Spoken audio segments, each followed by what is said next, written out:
Hola, yo soy Horacio Pérez y esto es Investigando la Investigación, un podcast donde investigamos cómo investigan los investigadores, tanto en la academia, industria, independientes. Todo ello mediante entrevistas y debates abiertos, técnicas y estrategias para mejorar todas las partes del proceso investigador y, no menos importante, opiniones abiertas que espero llamen tu curiosidad y te hagan también reflexionar.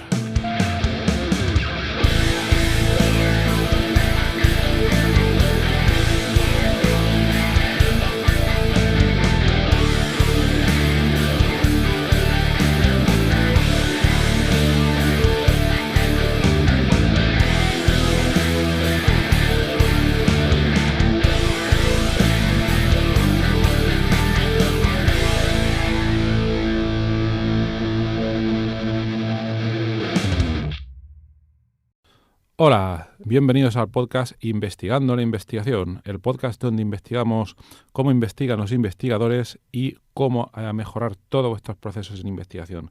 Hoy tenemos un episodio muy especial, siempre lo digo, pero es que hoy además es verdad porque tenemos un trabajo súper original en este episodio de hoy. Y bueno, lo primero, tenemos el placer de tener aquí a Fernando Terroso y Jesús Soto. Hola, buenas tardes. Hola, Horacio. Hola, buenas. Muy buenas. Encantado de estar aquí. Gracias por aceptar esta invitación y también agradecer al estudio de radio de la UCAM y Radio.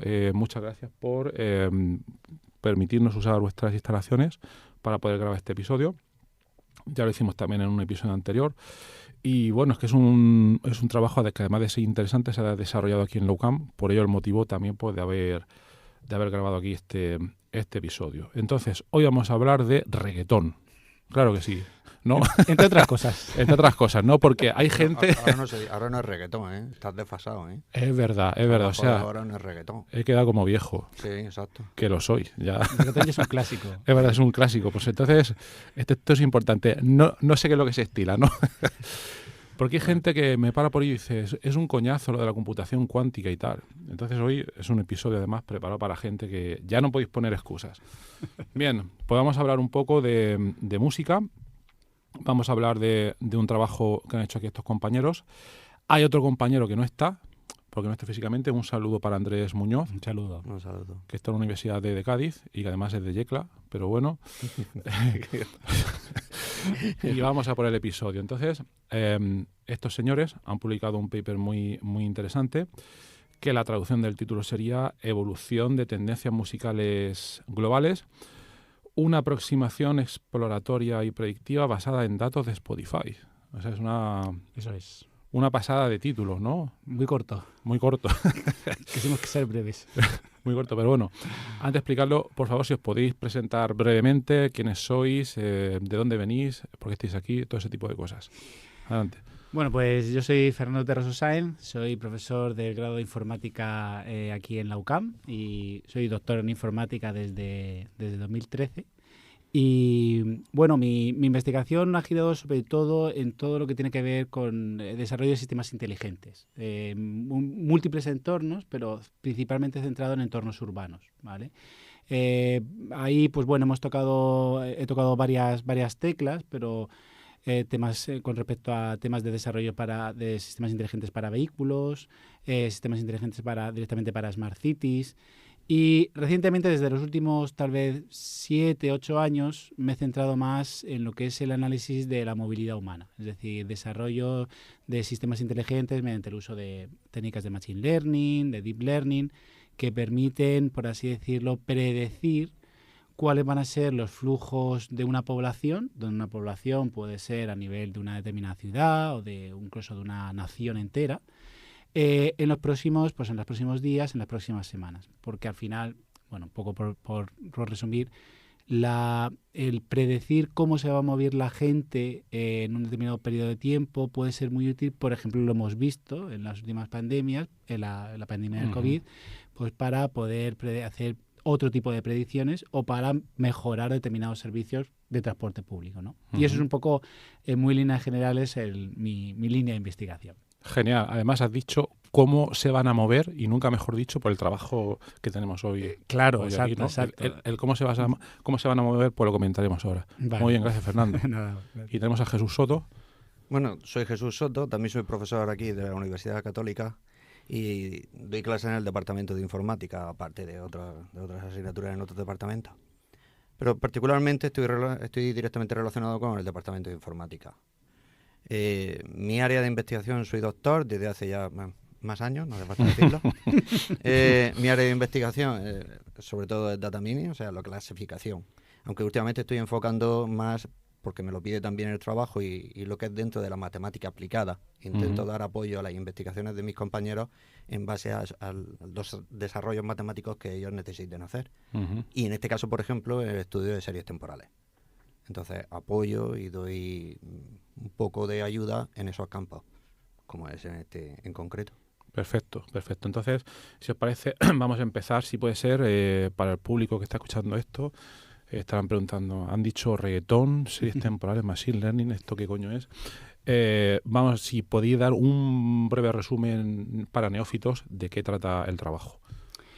Pues el artículo el objetivo del artículo es intentar analizar durante abarcando un periodo más o menos largo de tiempo, en concreto son unos 4 años, cómo han evolucionado los gustos musicales a nivel mundial de la población, tomando como referencia la plataforma de streaming Spotify.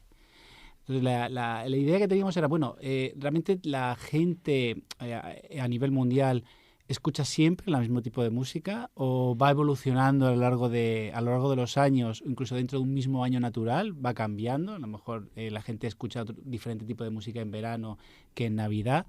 Y esa era un poco la idea que teníamos, uno de los objetivos iniciales, ¿no? Es decir, comprobar si efectivamente ha habido un cambio se produce una evolución, como le indica el título, de los gustos musicales a lo largo del tiempo. Y en base a eso, en base a ese análisis que hicimos, después nos dimos cuenta que esos patrones o esas tendencias podían predecirse. Y ahí viene la segunda parte del título, esa aproximación predictiva, porque después lo que intentamos hacer, o lo que hemos desarrollado, ha sido un predictor que usa técnicas conocidas de Machine Learning y de Deep Learning para poder predecir cómo va a evolucionar los gustos musicales, las tendencias musicales, a nivel global y a nivel de determinados países. A nivel de un determinado país, pues cómo va a evolucionar los gustos musicales pues de aquí a varias semanas o varios meses. Eso es un poco la idea lo que explicamos en el artículo. Genial. Yo pienso que es súper interesante. Me he leído el paper, aunque no lo parezca. Y bueno, lo primero que tengo que decir que me ha parecido un trabajo bastante original. Hay otros trabajos que son sota, caballo, rey, pero tengo muchas preguntas, no las voy a poder hacer todas. Otras las haré detrás de la cámara o como se diga. Porque mi primera pregunta, luego iremos un poco más en detalle de cómo está desarrollada la parte metodológica, los principales, si el reggaetón lo va a petar o no, o lo que hay ahora mismo, que no lo sé. Vale, yo soy un poco más de death metal, pero bueno. Entonces, la primera pregunta sería, ¿cómo surge la motivación de hacer este trabajo, ¿no? Un día te levantas y dices, ¿lo va a petar el reggaetón o no? ¿O cómo pasó todo? Pues a ver, nosotros los 3 compañeros somos muy melómanos, ¿no? Nos gusta mucho la música. No exactamente el mismo tipo de música, pero a los 3 nos gusta mucho la música, ¿no? Y dio la casualidad de que, navegando por internet me crucé con varios conjuntos de datos de Spotify que estaban liberados. Esos conjuntos de datos de Spotify básicamente era un listado de las 200 canciones más escuchadas por país durante un periodo de tiempo, ¿no? Entonces dije, ostras, pues qué chulo, tal. Esto se me encendió un poco la bombilla, ¿no? Dije, esto bastante propenso a poder hacer un análisis pues justamente de qué gustos o cómo ha evolucionado la música, ¿no? A lo largo de los años. Y viendo un poco, explorando, qué se ha hecho con este dataset, con este tipo de datos de Spotify, me di cuenta que tampoco había una gran cantidad de trabajos en ese sentido. Había mucho blog de tipo de Machine Learning donde cogían esos datos y básicamente hacían un análisis muy de visualización, ¿no? Pues venga, pues ¿cuál es la canción, una determinada canción, dónde se ha escuchado en cada país? Entonces, un típico mapa de color donde te mostraba de una manera más o menos intensa, pues dependiendo del país, cuando se había escuchado una canción, ¿no? Pero no iban más allá de eso, es decir, no profundizaba mucho en hacer un análisis más, por así decirlo, más profundo, más detallado de esos datos, ¿no? Y entonces dije, pues creo que aquí hay una posible línea de investigación que no tiene nada que ver con lo que estábamos desarrollando dentro del departamento, ¿no? Porque, como he dicho, nuestra línea de investigación iba más centrada en todo lo que tiene que ver con smart cities, entornos urbanos, incluso medicina, etcétera, etcétera, ¿no? Y entonces esto fue un poco una pequeña vía de escape, ¿no? Es decir, como una línea que empezó en su momento muy chiquitita, como a ratos libres, empezar a ver qué podíamos obtener de ese conjunto de datos. De ahí el título, un análisis exploratorio, porque lo que hicimos fue hacer una exploración, ¿no? Y entonces, cuando fuimos obteniendo los primeros resultados, vimos que eran cosas que tenían sentido, que eran interesantes y que no realmente habían sido explicadas con el nivel de detalle que teníamos nosotros, ¿no? Y fue así un poco la motivación, ¿no? Es decir, bueno, es que aquí hay un nicho hay un gap, ¿no? Por así decirlo, de análisis de datos musicales que resultaba interesante ya no solamente desde el punto de vista de lo que pudiéramos, incluso ya personalmente, lo que pudiera contribuir en la carrera científica a la hora de publicaciones, sino por pura curiosidad personal. O sea, era una de esas pocas veces en donde realmente se juntaba un interés realmente, una curiosidad muy personal, de decir, ostras, ¿hasta dónde va a llegar esto, no? Con el hecho de también la carrera profesional, ¿no? Entonces, en ese sentido, ha sido un trabajo muy, muy agradecido en ese sentido. No sé, yo creo que a veces, aquellos trabajos que uno tiene que desarrollar porque se supone que tiene que hacer, etcétera, pero luego cuando uno realmente pues te place hacerlo, y pienso que se conecta un poco con lo que estabais haciendo, porque para el neófito quizás no hay una relación aparente, pero vosotros estabais ya con series temporales. Correcto. Y tenéis ya todas las herramientas controladas para poder hacer este tipo de cosas. Correcto, eso es así, directamente. Es decir, cuando empecé a hacer una prospección de los datos, dije, ostras, es que esto claramente se puede modelar con series temporales, ¿no? Y entonces ahí fue cuando contacté con Andrés y con Jesús, porque ellos tenían también, sobre todo Jesús tenía mucha experiencia en toda la parte de series temporales. Y le planteé el trabajo a Jesús y él, vamos, encantado también. Es decir, entró al trapo muy rápidamente, ¿no? Y eso ha enriquecido mucho el trabajo, porque al final la gente que viene de las matemáticas al final domina puede llegar a realmente domina muchas veces determinadas técnicas o tiene una visión más, por así decirlo, más fría de los datos, ¿no? O más matemática, ¿vale? Y eso ha enriquecido muchísimo el trabajo. ¿Te llamó a ti, Jesús, algo la atención de estos datos que no estuvieras acostumbrado a ver en otro tipo de proyectos que hubieras trabajado? Sí, porque cuando me lo dijo Fernando, bueno, no fue exactamente así como me lo dijo Fernando. Sí. La pero de otra manera, ¿no? Varía un poco, porque como yo soy la oveja negra del departamento, quiero decir, soy el matemático y ellos son todos informáticos. Entonces, ¿qué es lo que pasa? Me meto mucho con ellos. Me meto mucho con ellos porque tantas técnicas de deep learning, tantas técnicas de machine learning, en realidad yo me quejo de ellos porque lo que hacen es meter en un molinillo y si sale lo que salga ya lo interpretan. Vale. Y les digo, no es lo mismo la causalidad que la casualidad. Muy bien, muy bien. Entonces me meto mucho con ellos. Claro, tantas veces me he metido con Fernando, con Andrés y todo eso, y un día cuando vino Fernando con la idea, se ve que pensó, antes de que Jesús me diga algo, le voy a decir, vamos a asegurarnos que esto está bien. Y entonces fue cuando Fernando me dijo, coño, muy buena idea. Lo partió y dije, venga, pues vamos a ver qué podemos sacar dándole una consistencia. No diciendo simplemente aplicamos los logaritmos y lo que salga y de ahí hacemos una interpretación. Claro, aplicamos unos logaritmos que tenga sentido y que tenga consistencia el trabajo que estamos haciendo. Entonces, a raíz de ahí, pues es cierto, ya como dice, nos gusta mucho la música en algunos tipos de música, otros como reggaetón, ¿no? Pero sí es verdad de que vimos a ciertas analogías y vimos ciertos comportamientos. También es cierto de que tardamos, porque en estudiar las series, pues primero empezamos por un camino, empezamos por otro camino y eso no te llevan a veces. Hay que darle tiempo hasta el camino que te lleve a un buen resultado. ¿Podemos traducir eso un poco más para la audiencia que no está acostumbrada a utilizar series temporales? No, simplemente que cuando estudias series temporales, tú tienes que ajustarte a algunos modelos. Tienes que ver cuál es el modelo más adecuado. Entonces pruebas modelos. Vale. Pruebas modelos que se pueda adecuar. No vas a encontrar a la primera, o sea, no hay una varita mágica que te diga esto se funciona así y punto y viene maravilla. No, tienes que buscar el modelo adecuado. Y encontrar ese modelo adecuado que además se justifique, que sea cierto, cuesta más trabajo. Claro, la cuestión es, supongo que la pregunta es por qué usamos series temporales, ¿no? Sí, entiendo que, bueno, estaban los datos, tú has comentado que estabas ahí viendo en la web y que aparecieron los datos de las series temporales de Spotify, Claro, eso obviamente, y dices, pues vamos a explotarlo, ¿no? Claro, ahí realmente el conjunto original de datos, que de hecho está público, está en la plataforma Kaggle, que es la... Está público, perdón, los datos de Spotify. Yo sé que, por ejemplo, Twitter, porque hemos tenido algún otro proyecto con un alumno interno y demás, los datos de Twitter creo que va por capa, vas pagando y cada vez tienes acceso a más datos o algo así, pero Spotify son todos, ¿hay solo una serie de datos totalmente libres o cómo va? Claro, ahí Spotify lo que... Nosotros el conjunto de datos original fue un dataset que básicamente, como decía, tenía la lista de las 200 canciones más escuchadas para un determinado número de países. Eso estaba disponible en determinadas plataformas de forma libre, ¿no? Por otro lado, realmente ese conjunto de datos realmente no sé si lo liberó el propio Spotify o no, ¿vale? Por otro lado, después Spotify sí que ofrece una API, ¿vale? Para que tú puedas obtener determinada información. De hecho, nosotros usamos esa API para una parte muy importante del desarrollo.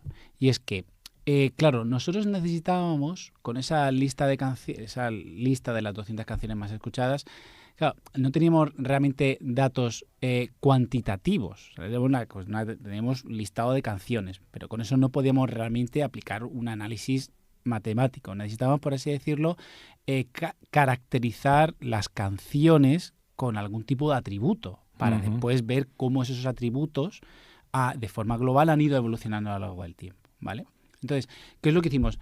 El API de Spotify es una de las cosas que te permite hacer es... Perdón, para la gente que no sabe, ¿qué sería el API de Spotify? El API de Spotify es un servicio que tiene Spotify a la cual tú puedes solicitarle a Spotify que te devuelva una serie de datos de forma automática. Es una por así decirlo, una interfaz, ¿vale? Es un portal, ¿vale? De acceso a datos, ¿de acuerdo?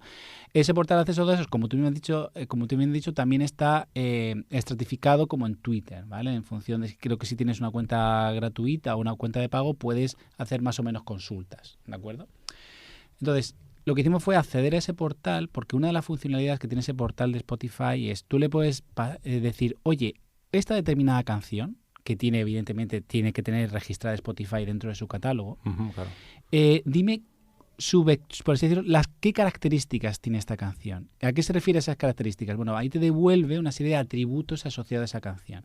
Esos atributos, hay algunos que tienen que ver pues, con la sonoridad de la canción, es decir, cómo de instrumental o no es la canción, si está, cómo de grabada en directo está, es decir, con su liveness, ¿no? Es decir, cómo puede ser su nivel de haber sido grabada en directo o en un estudio. Pero después hay un subconjunto de atributos que se llaman lo que el propio Spotify etiqueta como Mood Related Attributes, es decir, atributos relacionados con el estado de ánimo, ¿no? Entonces te mide para una determinada canción cuál es la danzabilidad de esa canción, es decir, cómo de bailable Spotify considera que esa canción es, su balance, que es cómo de positiva esa canción se puede apreciar. Como positiva en cuanto a estado de ánimo. ¿Sí? Es decir, como la positividad de la canción. ¿Vale? Si es más o menos positiva o más o menos deprimente, ¿no? Y después la energía, ¿vale? Que es una canción, a ti que te gusta el death metal, una canción de death metal sería muy energética, ¿vale? A lo mejor, pues una sonata de Vivaldi podría ser menos energética, ¿no? El tema que veo yo ahí, que supongo que lo habéis considerado, es que pueden haber, por ejemplo, los beats, los latidos por minuto. También. Es una cosa objetiva, pero, por ejemplo, el balance, has dicho la felicidad de la canción. Para mí, una canción de Camela puede ser totalmente deprimente y para otro puede ser la leche, ¿no? Eso es muy buena pregunta. El cómo Spotify cuantifica esos atributos para cada canción, sinceramente no lo sé. No sé hasta qué punto eso será mediante un etiquetado manual. Lo dudo mucho, que etiqueten todo el catálogo de miles, no sé cuántas canciones tendrá Spotify, pero probablemente cientos de miles de canciones, eso se etiqueta a mano, lo dudo mucho, sino que probablemente sean unos algoritmos que, haciendo uso de signal processing, pues etiquetarán automáticamente directamente, dirán que esta canción pues es bailable, porque se me olvida decir que esos atributos son atributos numéricos, es decir, toman valores, la danzabilidad se categoriza o se pondera entre 0 y 1, donde 0 es nada bailable y 1 es, súper bailable. Entonces al final te dice que una canción es 0,3 de bailable, 0,4 de positiva y 0,1 de energética, ¿no? Y esos valores que se asignan a cada canción lo hace Spotify y no sabemos cómo. ¿Vale? No sabemos qué algoritmos, qué mecanismos usa Spotify por detrás. No está abierto a la información en ningún sitio. No. Vale. Que nosotros sepamos, que nosotros sepamos, ¿vale? Entonces, al final, es verdad que al final nuestro trabajo depende de esa categorización que el propio Spotify ha hecho. Claro. Aunque técnicamente podría alguien coger las canciones, los datos en bruto, porque eso se puede coger fácilmente y utilizar alguna otra gente y calcular otras cosas. Claro, obviamente, exactamente. Se podía proporcionar otra métrica alternativa. Vale, ¿no? pero bueno, vosotros cogisteis lo que ya os daba. La que nos daba ya Spotify. Y adelante, entonces, claro, con eso ya podíamos justamente formar esas series temporales. Porque ¿qué hacíamos? Cogíamos, por ejemplo, las 200 canciones más escuchadas en España el 1 de febrero, por ejemplo. Entonces cogemos esas 200 canciones, cada canción tenía sus valores de positividad, danzabilidad y energía. Vale. Entonces, ¿qué hacíamos básicamente? Calculábamos la media. Es decir, sumábamos, hacíamos la media de todas esas 200 canciones, su media de danzabilidad, su media de positividad y su media de energía. Hacíamos la media. Entonces, con eso teníamos unos valores de esos 3 atributos por día, para cada día del estudio. Por día, vale. Entonces, claro, ¿qué hacíamos a continuación? Ya la generación de la serie temporal era obvia. Al final tenías una serie temporal de cómo va evolucionando a lo largo del día la positividad, o cómo va evolucionando a lo largo de los días de un año la energía y la positividad, ¿no? Y entonces, con eso fue las series temporales en crudo que usamos para posterior análisis, porque claro, teníamos una serie temporal de positividad para España, otra serie temporal de la positividad para Italia, otra serie temporal de la positividad para Francia, y así para cada país y para cada uno de esos 3 atributos. Y habéis cogido el valor promedio de estos parámetros para las 200 primeras, pero supongo que es, a lo mejor os planteaste coger la distribución y calcular otras propiedades en lugar de la media, etcétera. Estuvimos buscando diferentes y al final acordamos que esta era la que más podíamos utilizar. Claro. Porque las otras no nos daban resultados que fuesen... Claro. Vale. Ahí lo que vimos es, bueno, ¿y por qué no nos quedamos solamente con las 10 primeras canciones en vez de porque las 10 primeras son realmente las que más se escuchan, ¿no? Pero claro, lo que vimos es que al final, de un día para otro, no variaba mucho en un ranking.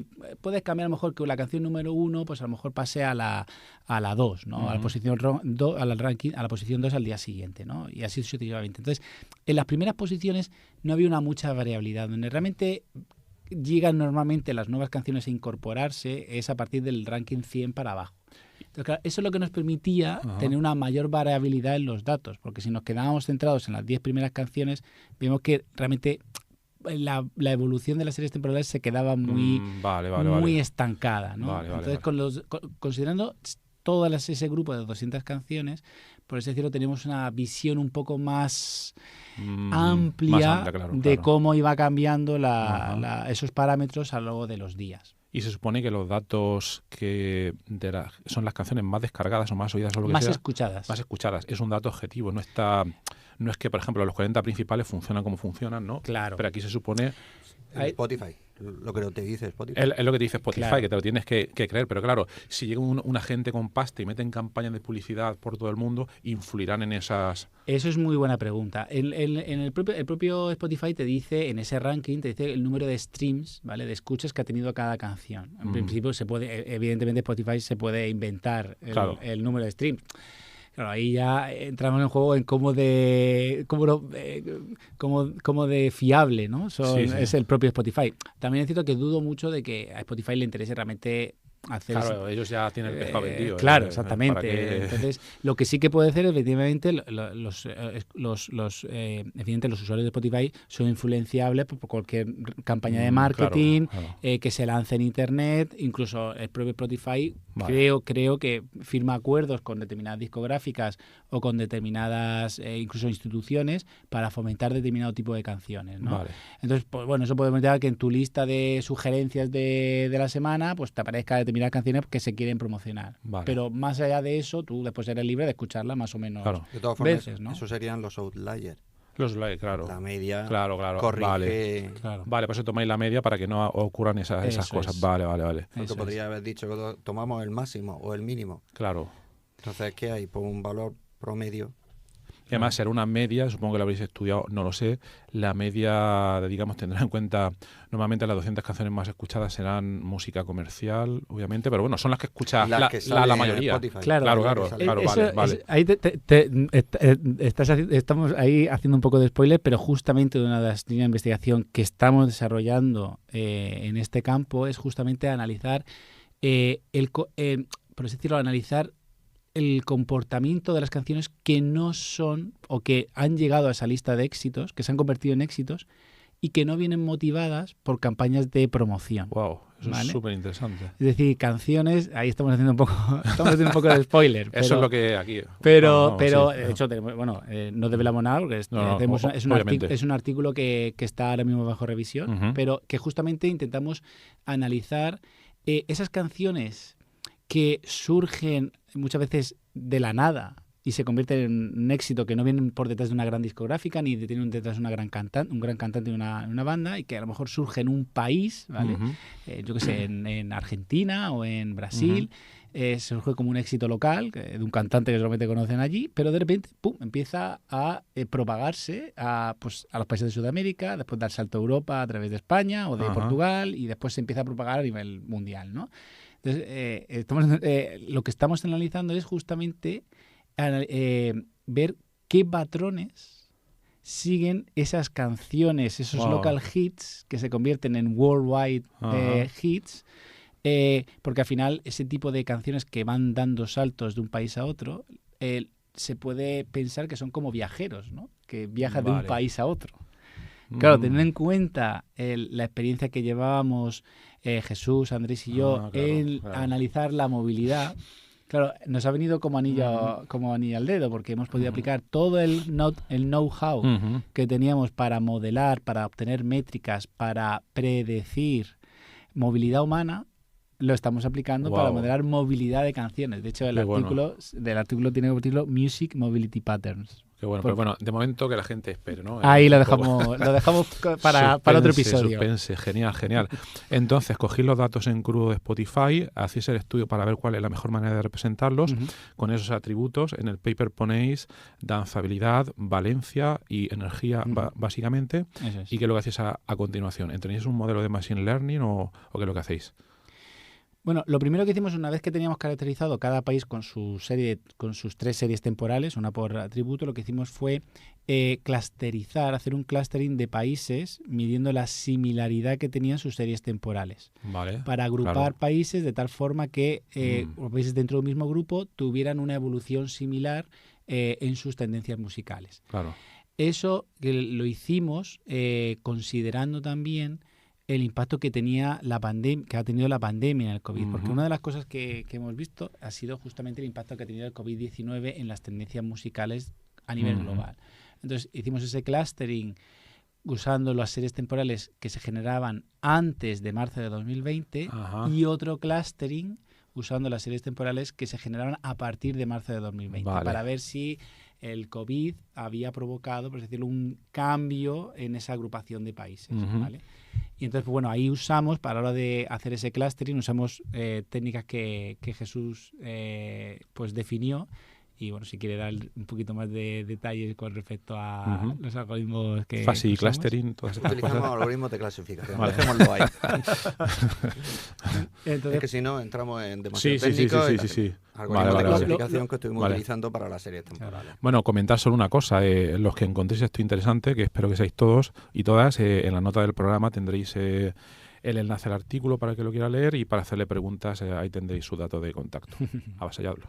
Vale, entonces, hacéis ese... ¿Y cuál es el siguiente paso? Pues después de ese algoritmo de clustering, lo que vimos que había comportamientos que efectivamente se replicaban, eran el mismo, la pandemia no había afectado a esa tendencia. Pero había otros muy curiosos que sí que veían claramente que la pandemia había tenido un impacto bastante grande en determinados comportamientos musicales. Y uno de ellos es que desde marzo de 2020, si nosotros vemos la curva, por decirlo, esa serie temporal de danzabilidad de las canciones a nivel global, que va evolucionando a lo largo del tiempo, vemos que desde febrero de 2017, que es nuestro punto de inicio del estudio, hasta justamente marzo de 2020, vemos que esa serie temporal va creciendo, va incrementándose a lo largo del tiempo, va cada vez tomando un valor mayor, indicando que cada vez la población mundial, muy a grosso modo, ¿vale? Porque siempre debe haber excepciones, pero muy a grosso modo cada vez escuchaba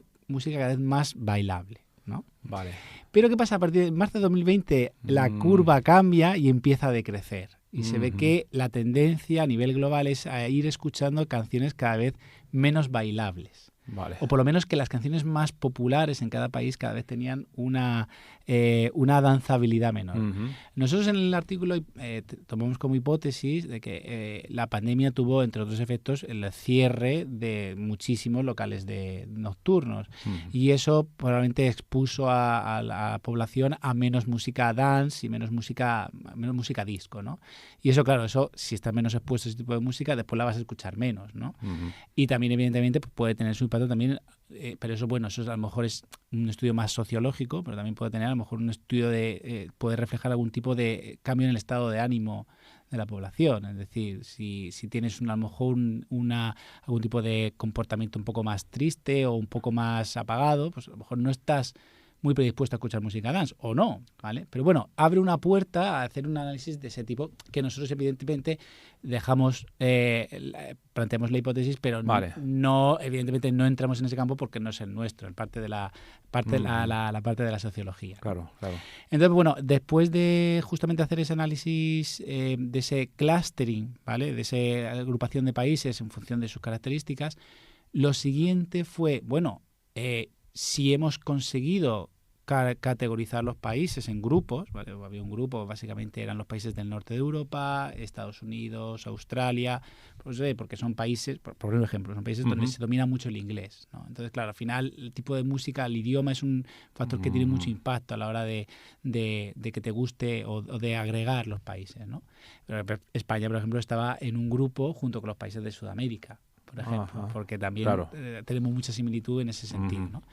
Bueno, pues después de hacer ese cluster dijeron, bueno, pues, oye, si ya hemos sido capaces de agregar los países, ¿por qué no vamos a intentar predecir, desarrollar un predictor que tome como entrada la serie temporal de danzabilidad o de energía o de positividad de un país o de un grupo de países? ¿Y por qué no vamos a intentar predecir cuál va a ser su evolución dentro de X semanas o X meses? Y efectivamente, cuando probamos diferentes algoritmos, básicamente aquí usamos probamos varios algoritmos para predicción de series temporales. Probamos ARIMA, probamos también el VAR, también lo probamos, y vimos que los resultados eran muy, muy buenos. Es decir, tenemos una curva de ajuste y un CVRMSE de 1.2%. Cuando dice que los resultados son muy buenos, imagino que lo que quiere decir es que vosotros tenéis datos de los 4 últimos años y que intentas predecir como si estuvieras en 2018 claro, o así. Nosotros tomamos datos, por ejemplo, lo que hicimos era entrenamos los modelos usando los datos desde 2017 a 2020 aproximadamente, e intentábamos predecir cuál iba a ser la evolución en 2021, por ejemplo. Y una pregunta importante, yo creo, ¿fuisteis capaces de predecir lo del COVID? El cambio que ocurrió en el COVID. Imagino que no, porque es complicado. Es complicado, es muy complicado. Los grandes saltos no los probé. Claro. Es que y en las series temporales ocurre eso. Los grandes saltos, los abruptos, no se pueden predecir. Necesitaría series temporales de muchísimo más tiempo que detecten fallos así, pero que ya se hayan visto. Por ejemplo, si esto hubiese ocurrido, si hubiésemos tenido el Spotify desde principios de siglo, pues hubiésemos visto cuando apareció la gripe, cuando apareció la poliomielitis. Entonces esos picos se habrían visto cómo se comportan y hubiesen sido equivalentes a ahora. Pero es que es complicado. Claro. Entonces, pues nada, desarrollamos y al ver los resultados, la verdad es que fueron resultados bastante buenos, con unas métricas de error unos errores bastante bajos. Y bueno, hipotizando un poco cuál es la utilidad, ¿no? Al final dice, bueno, sí, desarrollas un predictor y esto para qué puede servir, ¿no? Bueno, pues nosotros también en el artículo decimos que una posible aplicación que puede tener este predictor es justamente para compañías musicales o incluso propios cantantes que vayan por libre y quieren lanzar una determinada canción, no están muy seguros de cuál va a ser el mejor momento, ¿no? Claro, ellos pueden con ese predictor decir, bueno, ¿cuándo va a haber un pico en las próximas semanas de escucha de canciones muy bailables o de canciones muy positivas? Porque yo tengo una canción que es tremendamente positiva, es un himno a la vida, lo que sea.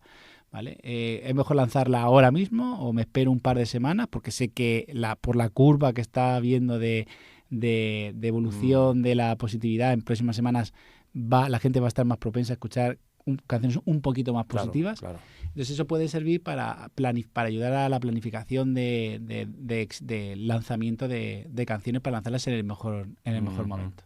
Qué interesante.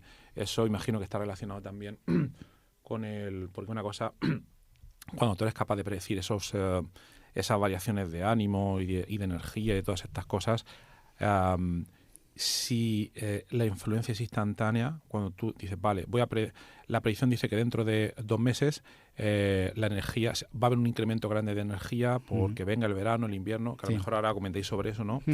Pero si el efecto de mi canción es instantánea, pues se verá. Pero luego eso también supongo que hay que conectarlo con el otro trabajo que estáis haciendo ahora mismo, donde se ve, no sé si es teoría de redes o este tipo de interconexiones, es así. porque va a depender también de la viralidad de la canción o de otros tipos de canciones, pero eso lo dejamos para otro momento. Exactamente, ¿no? Pero la línea que abres de combinar ese predictor de series temporales con ese análisis de la diáspora, ¿no?, que tienen las canciones, es muy, muy interesante y realmente sí que es una línea que podría ser muy, muy, muy chula. Y Jesús, también hay que tomar nota. Súper interesante, ¿eh? Y luego también, como queda poco tiempo, tenéis el tema de la temperatura, porque he visto en el paper cuando introducís el tema de, la temperatura, el tiempo, el clima, porque a mí me ha parecido bastante útil. ¿Cuándo decidís introducirlo y qué conclusiones saquéis ahí? Pues cuando en ese análisis exploratorio de las series temporales, una de las cosas que hicimos fue descomponerlas y ver cuál era la parte estacional, ¿no?, de la serie temporal, es decir, aquella que se repetía en el tiempo, ¿vale? Claro. Por si la danzabilidad de las canciones tenía algún flujo, algún ciclo que se repetía a lo largo de un año natural, ¿no? Y vimos que efectivamente era así. Es decir, vimos que, por ejemplo, a nivel global, independientemente del país, lo que suele ocurrir es que la población le gusta escuchar canciones cada vez más bailables desde primavera hasta que llega el verano, es decir, se ve que la curva de esa serie temporal va aumentando, va creciendo, ¿no?, hasta que llega el verano, y a partir de agosto empieza un declive, ¿vale?, hasta que llega la Navidad, ¿vale? Pero claro, estás hablando verano y agosto, lo que para nosotros es lo normal, ¿no? Claro, hacíamos lo mismo descomponiendo los países en funciones de estar en el hemisferio norte o en el hemisferio sur. Claro, descomponía, porque evidentemente el verano austral es diferente al verano septentrional, ¿no? No sé. O norte, bueno. No nos corrijan. Entonces, pues, claro, descomponíamos ese análisis en países del hemisferio norte y países del hemisferio sur, pero el comportamiento era lo mismo, es decir, donde eran la época de verano, independientemente si es en julio, agosto o en enero, febrero, ¿vale?, se veía ese mismo comportamiento. Es decir, un crecimiento, es decir, la gente cada vez está más animada conforme la temperatura va aumentando. Claro. Y cuando acaba el verano y llega el otoño, la gente entra un poco en depresión y le gusta, cada vez se ve un cambio en la curva y empieza a bajar en los índices de bailabilidad. Lo que pasa y esto es muy curioso porque es algo que se observa en todos los países, en todos, cuando llega la Navidad.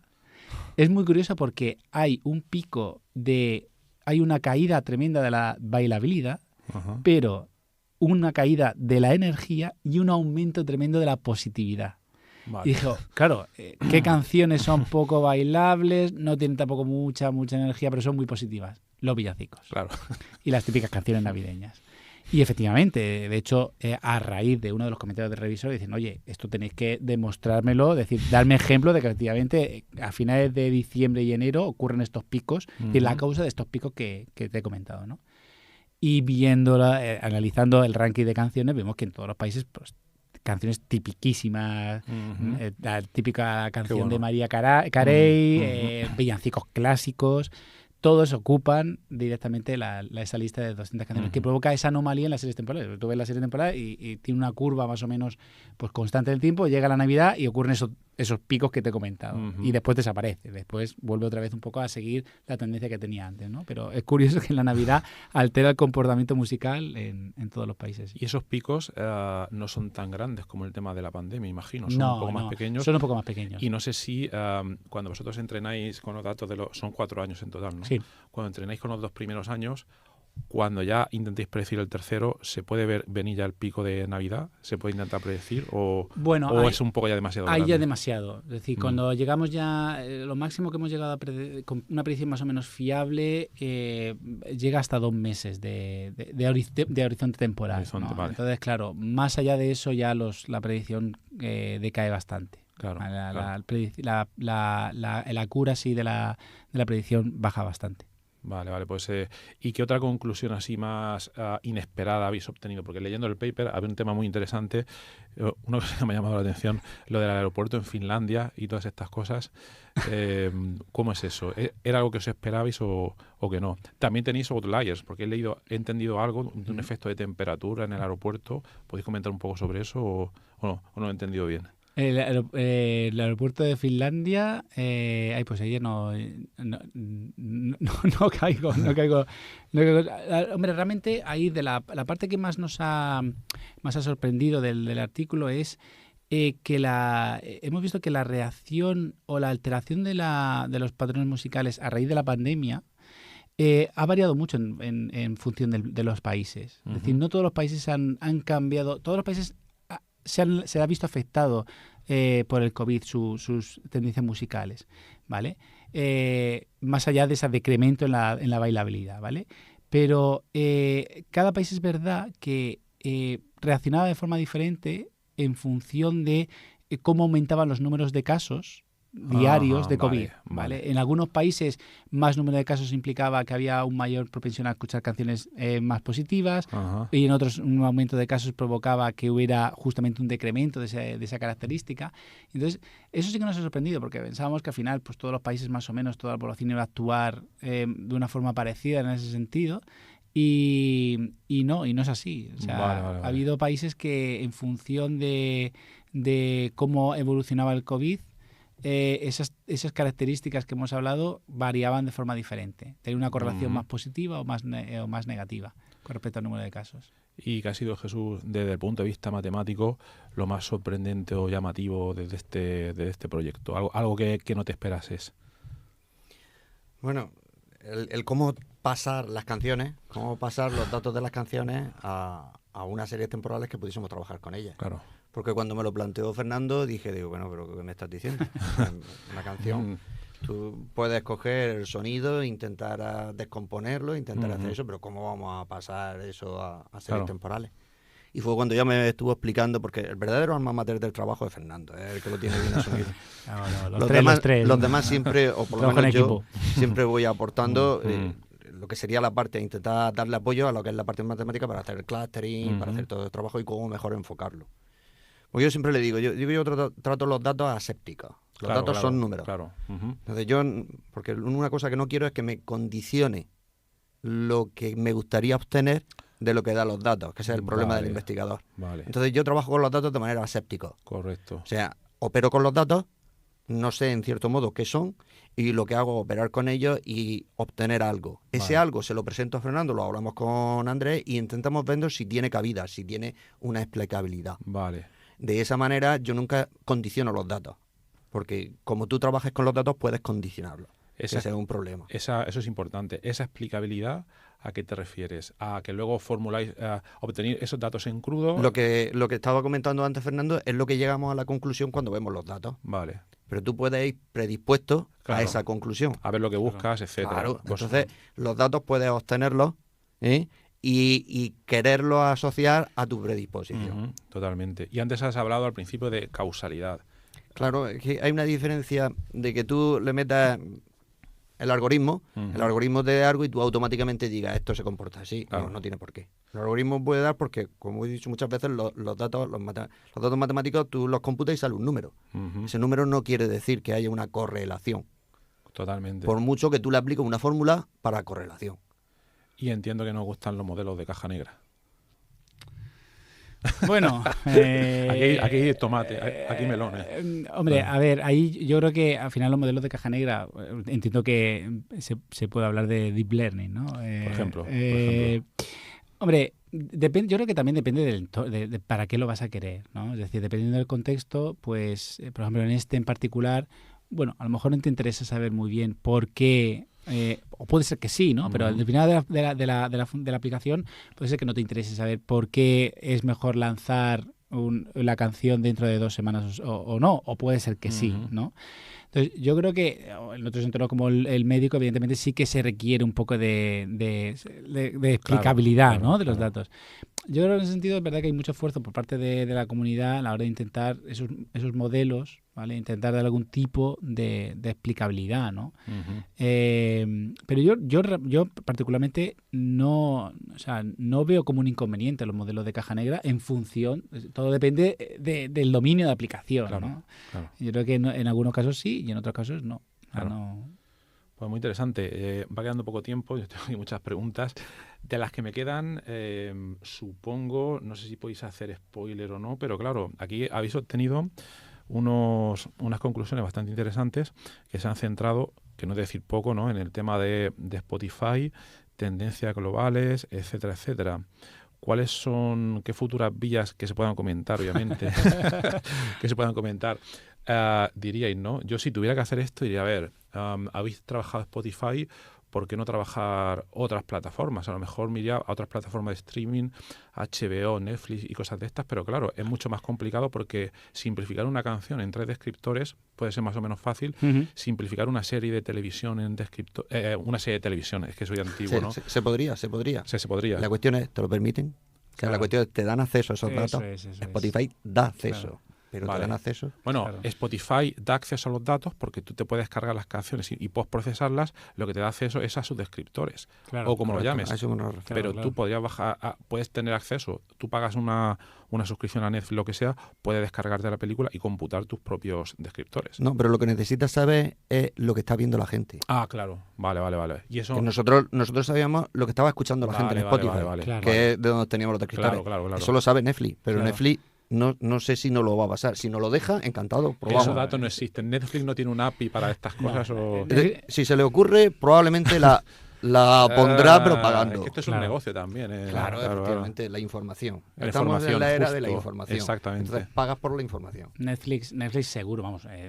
Una de sus prioridades es monitorizar el número de streaming de cada Claro, serie, o sea, de cada capítulo. Eso lo tienen ellos internamente totalmente monitorizado. Interno, Lo que claro. pasa es que, claro, es un dato tan valioso que, claro, dudo mucho de que ellos vayan a querer liberarlo. Pero vosotros, con el análisis de redes sociales que entiendo que habéis hecho en otros proyectos, el sensing y todas estas cosas, sí. podréis obtenerlo de manera indirecta, ¿no? Sí, al final las redes sociales te pueden medir. Lo que pasa es que te pueden ayudar, a lo mejor, pues sí, a saber un poco el impacto que una Ahí me determinada... viene mi vida a matemáticas, no sería fiable. Claro, No sería eso fiable. es, sí, No, sí. porque, por ejemplo, tú tienes que una red social de repente le da por criticar una serie, Claro. por Vale. diferentes motivos, te la echa para abajo, como ha ocurrido, por ejemplo, con El Señor de los Anillos en Amazon. Claro. Y no han entrado en si es buena o mala, solamente en efectuar la crítica.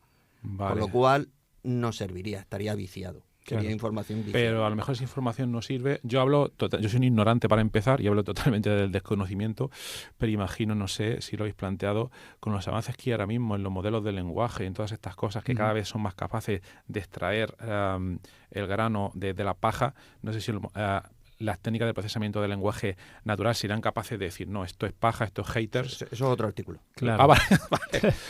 Pero sí, Es otro claramente, artículo, claro. claro. Es decir, con todo el análisis que hay actualmente de redes sociales, de NPL, etcétera, Ujú. por supuesto se puede medir un poco el impacto que tiene una determinada serie dentro de la red social, Ujú. pero si ese impacto es positivo, negativo y evidentemente con todo quitando todo el ruido posible, ¿no? Entonces, en ese sentido, sí que hay mucho trabajo realizado. Pues mira, tengo muchísimas más preguntas, pero como vais a sacar más artículos que son muy, muy interesantes, pues podemos hablar otro día, porque además las preguntas que tengo os obligarán a hacer spoilers y creo que no es el momento. La última cosa, me ha parecido bastante interesante. Yo obviamente conozco las revistas de mi campo, ¿no? Pero he visto esta revista, la revista donde habéis publicado el artículo, y he humeado un poco en los artículos y tal, y es súper interesante porque la revista es Entertainment Computing, ¿no? Entertainment Computing, sí. O algo así. Sí, sí. Es súper interesante porque hay análisis, la idea es un poco análisis de fenómenos sociales. Hay gente que analiza juegos serios, Sí. temas de Pokémon, cosas Sí. de este tipo, pero desde el punto de vista científico y razonado, no son charlas de cuñado. Correcto, Son- no, correcto. La verdad es que me parece es una revista que, en honor de verdad, no tiene actualmente un factor de impacto espectacular, pero es verdad que la temática es muy, muy interesante y abarca temas que van, o sea, que son un poco, por decirlo, están fuera del ámbito que siempre se ha considerado tradicionalmente serio de la computación, ¿no? Y parece que la computación tiene que ser una cosa que se centre únicamente en temas urbanos, en desarrollo de sistemas ultra complejos, y no. Después hay trabajos que usan datos de Netflix, de Spotify, o de Pokémon Go, o videojuegos que también tienen su cabida y que también son muy, muy interesantes. Genial. Y queda muy poco tiempo. Otro tipo, comentéis en el paper que estéis colaborando con Spotify. Bueno, queremos una de las ideas es abrir un canal de comunicación con Spotify, ¿vale? ¿Por qué? Porque al final una de las piezas clave que necesitamos para poder llevar el proyecto más allá a donde realmente nosotros queremos, más datos. Necesitamos datos más precisos, más allá de esas 200 canciones más escuchadas por país. Y entonces ahí inevitablemente necesitábamos ponernos en contacto con Spotify. Hemos ya sondeado a una alternativa que existe en Francia, que es Drizzle. Conozco. Sí, es parece ser que es un poco la alternativa de Spotify en Francia. Nos reunimos con ellos y le planteamos la idea. ¿Y qué pasa? Que al final estas empresas tienen su propio equipo de data analyst, data mining. Comentamos la idea, un poco nos dejaron entrever que ellos ya hacen ese tipo de análisis internamente. O dejaron entrever que a lo mejor entonces, no habían caído. Claro, exacto. Entonces dijeron, bueno, enviarnos una solicitud de petición de datos y ya lo estudiaremos. Bueno, ahí se ha quedado. Madre mía. Pero bueno, en fin, tampoco hay que perder la esperanza. Es decir, al final puede ser que con Spotify, cuando con intenciones intentar tener contacto con ellos, ver si efectivamente pues están abiertos a colaborar. Nosotros en este trabajo con un alumno que tuvimos que era sobre Twitter, vimos que había una beca, no era una especie de convocatoria para investigadores y demás, que a través de ella te dejaban acceder a muchos más datos. Sí, no sé si aquí habrá algo y tal, pero mira, yo lo que veo un componente que no sé si lo habéis planteado, el componente de transferencia tecnológica. Esto se puede monetizar de alguna manera, creo yo, porque en tema de marketing online, si tú eres capaz de predecir tendencias, puedes petarlo, puedes incluso favorecer la viralización, que es el otro trabajo que estáis haciendo y que no vais a decir. Claro, exacto. Pero puede ser una pasada. No sé si lo que podéis contar ahora de esto, si lo habéis planteado, ¿no? Bueno, eso primero queremos tener un poco lo que es la parte algorítmica totalmente definida. Es verdad que la tenemos muy, muy, muy avanzada y ahí después es verdad que sí que nos gustaría desarrollar algún tipo de producto de cara al público. Es decir, que esto no quedara únicamente en un artículo, una serie de artículos científicos, sino monetizarlo o hacerlo público mediante alguna plataforma que permita visualizar y jugar con esos datos. Y a partir de ahí, bueno, ver qué posibilidades de modelos de negocio podrían existir, ¿no? Pero bueno, eso ya es avanzar, teorizar mucho, ¿no? Pero desde luego la idea de proporcionar una plataforma que permita acceder a esos datos, visualizarlos y a la gente pueda interactuar con ellos, porque al final son datos muy visuales, estamos hablando de series temporales, de mapas, etcétera. Creemos que se puede desarrollar un servicio pues, que puede ser muy, muy atractivo. Genial. Bueno, pues gente de Spotify, directivos, que estéis escuchando este podcast, que está además en vuestra plataforma, o sea que aquí estamos, por favor. Que ya sabéis, voy a poner los datos de contacto en la nota del programa, así que ya sabéis, que en Murcia se hace muy buena ciencia y tecnología, y a por ello. Bueno, pues muchas gracias, yo tengo 100.000 preguntas más, lo dejamos para otro episodio. Gracias por haber venido y ánimo con vuestras investigaciones. Hasta otra. Adiós.